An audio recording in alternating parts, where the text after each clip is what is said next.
Kak Feby dan Kak Vista gimana Kak mendengar adanya berita soal Bang Virgon yang tertangkap karena penyalahgunaan narkoba, Kak? Gimana? Sebagai seorang kakak, sebagai orang tua, pastinya sedih, pastinya kaget karena berita ini gak enak banget, dan nggak berharap juga kejadian ini. Berusaha untuk kuat, nggak mau ngejudge apa yang dia hadapi juga berat, tapi memang kan gak harus hal dengan seperti ini larinya. Kita juga belum tahu apa yang terjadi sesungguhnya, dan mungkin malam ini belum bisa untuk datang ke kantor polisi. Kita harus jemput mami karena harus istirahat juga. Mungkin besok ada kegiatan di acara salah satu stasiun TV, dan mungkin juga kita ada respon. Jadi besok setelah itu semua baru gue temuin adik gue, dan kita bicara kenapa bisa sampai terjadi kayak gini. Alasannya itu mungkin besok kenapa dan kenapanya, karena kita juga nggak tahu dan nggak berharap ini terjadi, dan ini kaget banget pukulan, dan ini cobaan juga ya, memang lagi dicoba, diuji. Mungkin dibalik ini semua nantinya lebih baik lagi, bisa menyatu lagi dengan keluarga, bisa berkumpul bersama-sama seperti dulu lagi. Doain aja, mudah-mudahan gue sama mami bisa kuat, bisa ikhlas menerima, ngejalanin semuanya yang ada. Gak bisa ngomong apa-apa lagi. Kak Feby, Ya. Kak Vista mungkin sudah mengetahui belum sih jenis narkoba apa yang waktu itu Virgon? Jadi gini Mas, tadi Feby nggak tahu kan, karena kami kan memang lagi ada acara off air di Bogor. Kepala BNN WhatsApp saya membenarkan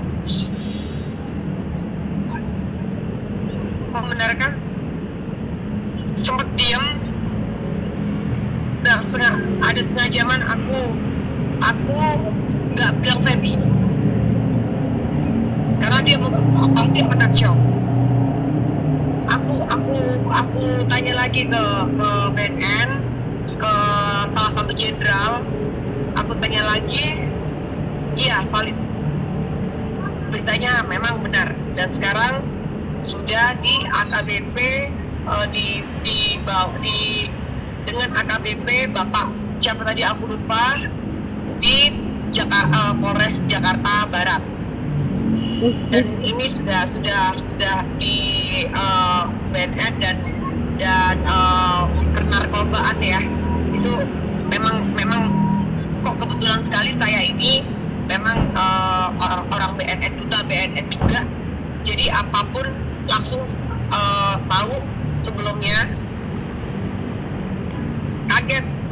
sempat kaget, tapi aku nggak ngomong, kita nggak ngomong Feby dulu karena takut shock. Ini aja sudah nangis kayak begini.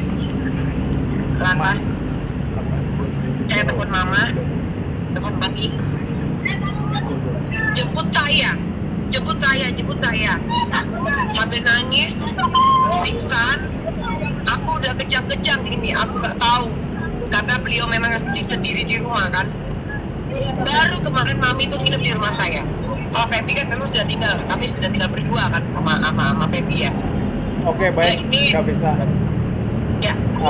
Mungkin sudah mengetahui belum sih Jenis narkoba yang dikonsumsi ketangkapnya di daerah mana, Kak?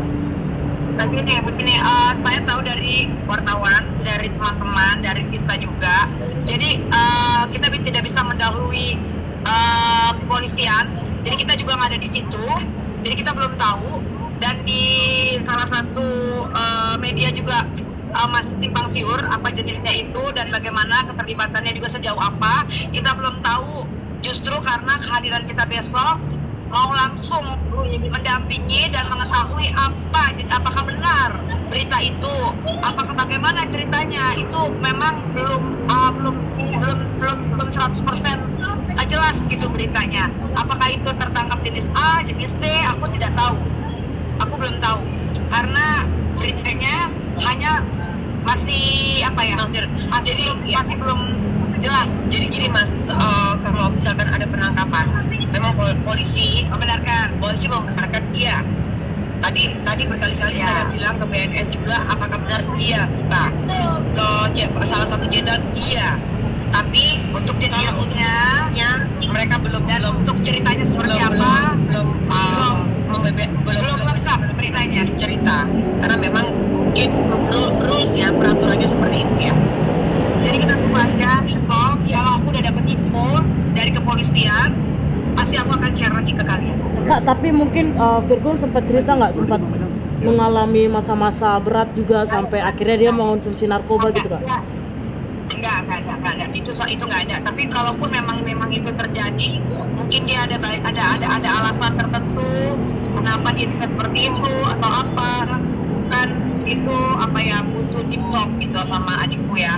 Tapi yang jelas sebagai keluarga sangat menyayangkan kenapa memang dengan hal-hal seperti ini, kenapa nggak dengan cara-cara yang lain gitu. Makanya aku selalu mengingatkan sama adikku, harus dekat sama keluarga, harus komunikasi yang baik, karena kan sebagai kakak pengennya kan melindungi adik gitu. Jangan sampai feeling seorang kakak kan kuat gitu. Aku bilang ayo kita tinggal bareng, ayo kita bersama, harus satu rumah. Karena untuk itu ketika aku jadi rem kaki, mami jadi rem tangan. Jadi remnya ada 2, jadi mobil itu ibarat mengendalikan mobil, nggak akan kenapa-napa gitu. Tapi remnya itu rem kakinya nggak ada, rem tangannya nggak ada, siapa yang ngingetin dia? Sementara mungkin dia stres dengan kehidupannya, baru cerai dengan Inara. Aku juga nggak mau nge-push dia, karena dia juga punya stres sendiri gitu, dengan keruwetan sendiri. Begitu juga dengan aku, yang aku dalam masalah juga. Tapi ya udahlah, apapun itu aku nggak pernah menyesali apa yang terjadi, karena kadang-kadang Tuhan kasih kado, Tuhan kasih bingkisan itu tidak selalu indah. Kadang-kadang memang berupa masalah gitu, tapi indah pada waktunya. Pokoknya besok aku akan info bagaimana berita lengkapnya, dan aku minta doanya supaya semuanya bisa berjalan lancar, dan untuk aku dan Mami dikasih kesabaran dan kekuatan. Amin. Baik, Kak Feby sedikit lagi Kak, mungkin Kak, seperti yang kita tahu kan sebelumnya Bang Virgon sudah menjadi lebih baik begitu ya, hijrah dan kehidupannya lebih baik begitu. Nah kemarin kita dapat info ada salah satu netizen yang bilang di salah satu postingan bahwa Bang Virgon kembali menjadi tidak baik pergaulannya dengan klub motornya Kak. Mungkin Kakak tahu nggak hal itu Kak? Ini loh, aku nggak mau berpikiran sempit ya. Jadi dimanapun itu kita bergaul, bukan karena hanya klub motor atau apa, itu sangat gak etis membawa klub motor. Nggak ada kaitannya. Kalau misalnya memang pribadi kita itu emas, kita taruh di mana, emas tetap jadi emas. Tapi mungkin dalam kondisi dia yang kurang stabil, dalam kondisi dia down, mungkin teman-temannya, mungkin circle-nya, mungkin besok-besok harus diperbaiki lagi gitu. Jadi kalau mau main motor atau apa, ya kita kan udah dewasa, kita harus bisa saring gitu, bisa punya filter sendiri gitu. Oh ini nggak bagus, ini ya udah say hi gitu. Mungkin nggak usah terlalu merapat kan kayak gitu. Ya namanya juga anak band, namanya juga laki-laki, namanya juga